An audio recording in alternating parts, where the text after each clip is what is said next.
Two doctors are being sued for defrauding taxpayers in order to fund gender mutilation procedures on children.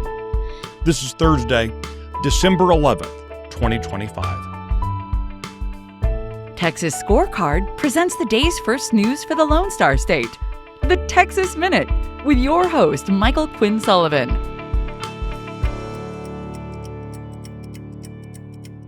Welcome into this Thursday edition of the Texas Minute. If you enjoy this daily podcast and find it useful, I hope you'll consider sharing it with your friends and encouraging them to subscribe.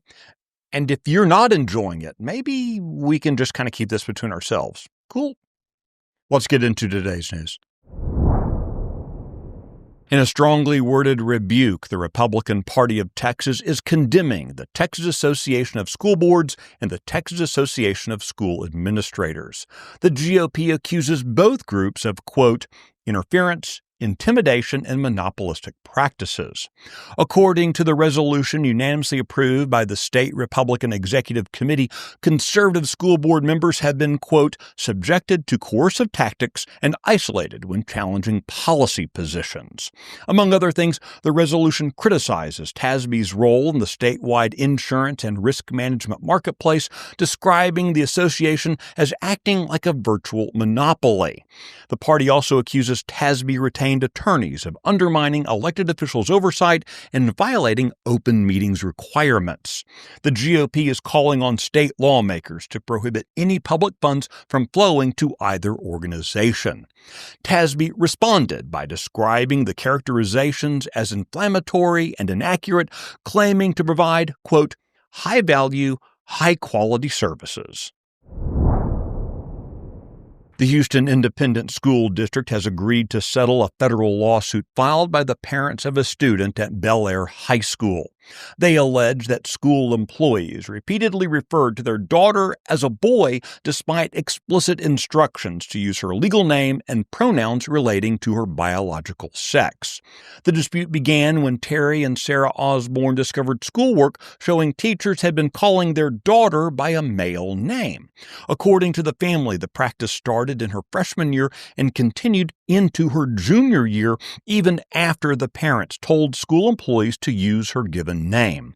As part of the legal settlement, Houston ISD will instruct all Bel Air staff to refer to the student by her legal name or by a nickname derived from that name, and by female pronouns for as long as she is a minor and enrolled in the district.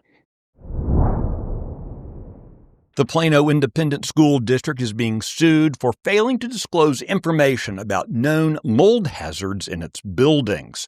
At issue is the district's failure to respond to a public information request for more than 2 months. State law requires governmental bodies to respond in writing to public information requests within 10 business days.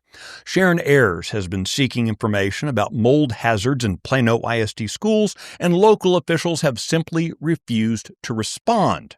At the start of the school year, students and staff at a district school reported visible mold, offensive odors, and potential mold-related health issues. In October, Plano ISD closed the school for enhanced mold mitigation less than 2 weeks after telling concerned families the school posed no health concerns related to mold.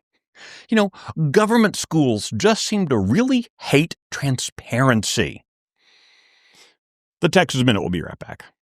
Are you worried about your kid's future? You should be. I'm Charles Blaine with Texas Tomorrow. This is a show where we're going to talk about the issues and the people that are pushing the policies that concern your family, your home, and your kids. Catch Texas Tomorrow every Thursday.